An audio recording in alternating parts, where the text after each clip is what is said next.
पहिल्यांदा घेतले 1 वाटी भिजवलेले पोहे, 4 छोटे छोटे उकडलेले बटाटे. आता सगळ्या भाज्या पहिला घालूया. गाजर, स्वीट कॉर्न, शिमला मिर्च, कांदा, कोथिंबीर, थोडा गरम मसाला, थोडी हळद, थोडंसं लाल तिखट, मीठ आणि बेसन. आता आपण याला चांगलं मळून घेऊया. आता ह्याच्यामध्ये आपण 1 लिंबू घालूया. आता आपण याच्यामध्ये घेऊया टिक्की.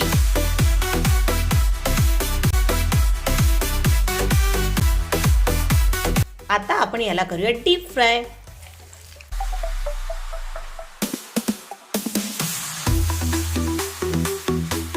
एकदम क्रिस्पी झालेत.